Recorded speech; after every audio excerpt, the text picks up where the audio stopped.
Okay, Damon.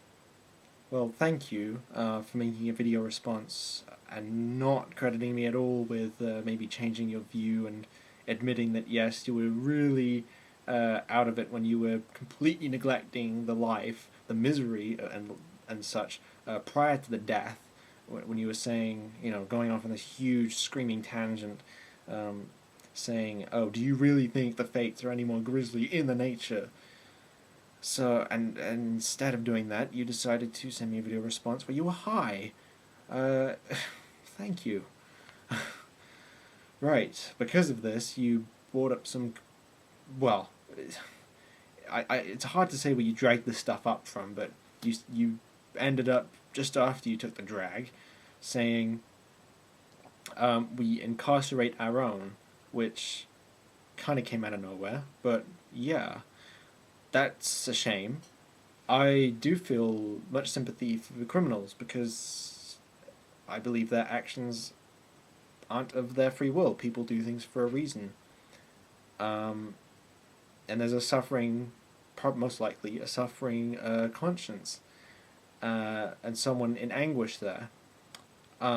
It's not the best. It's the best we can do essentially to incarcerate them to protect others.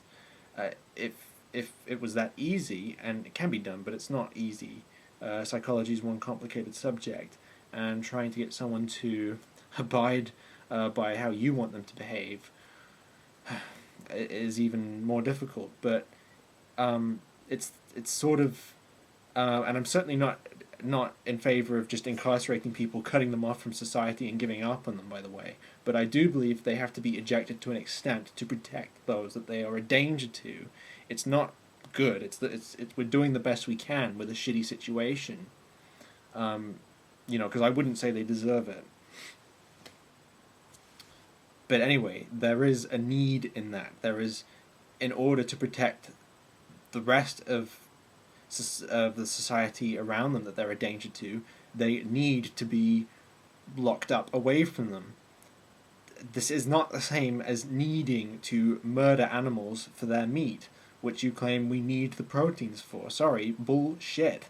Um, I myself get my protein intake from brown rice, dal, lentils, tofu, falafel. What's the other one? Right, nuts. Um, Need is too strong a word. One can attain the proteins from meat. Maybe we need in order to what, to be at a certain level of health.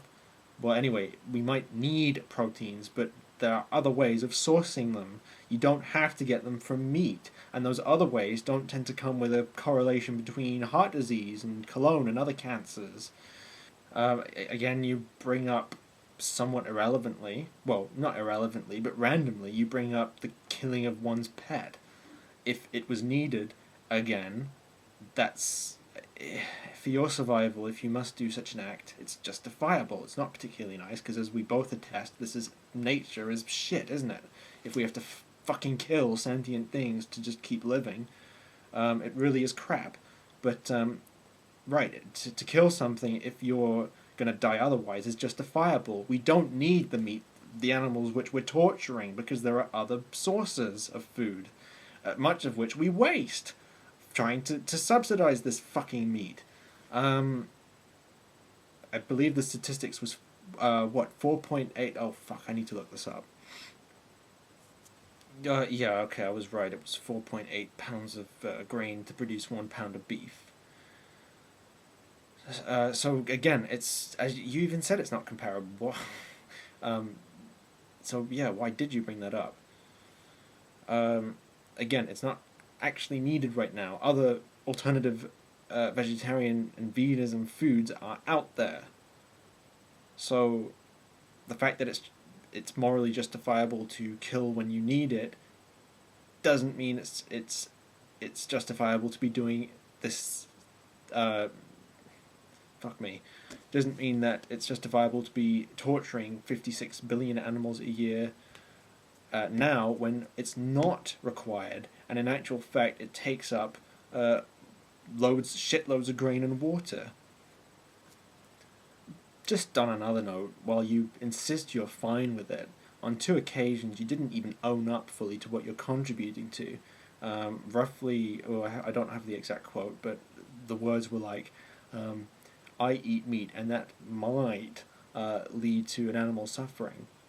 Um, for someone who watches all these PETA videos and animal rights videos, as you insist you do, you really have failed to take in the information. The days of animals grazing the farmland are almost dead. The meat if you want to be truthful about it, you want to say, I'm okay with the fact that me eating meat almost certainly brings immense misery and suffering to the animals that died in the process of getting this meat to me. And also say it with a clear mind, why don't you? Say it with some sobriety. Don't be taking your recreational drugs to try and, I don't know, ease the guilt. And don't try saying it like looking into the camera without smirking in that way you did. I'm just going to conclude with a statement that was so preposterous it, could actually be funny, if I weren't so hung up on how tragic this entire situation is. But you justified this by saying, if human beings can continue flourishing, I mean, fuck off. How much of that shit do you smoke? Right now, we're on a completely unsustainable system when it comes to the production of our agriculture. We depend on something that's going to run out shortly, and the means of this meat addiction is extremely environmentally unfriendly. So you call it flourishing? Maybe temporary flourishment. If that's a word, I should say temporary prosperity, but at the cost of some major collapse in the future, unless something's done soon. Which, I mean, right now it doesn't seem there's any, very little interest in doing. So I'll just leave it at that, and whatever. I'm numbed out. I'm not exactly pissed off. And I don't really. I mean, I don't have anything to be pissed off of, as I've admitted. I'm a determinist, so I don't exactly blame you for not empathizing or not feeling with the animals. You fail to feel the pain of and suffering of the animals for a reason. I happen to be affected by them and sensitive to them for whatever reasons. So, I mean, whatever. It's. I don't really know what to direct my sadness towards, but no, you haven't pissed me off.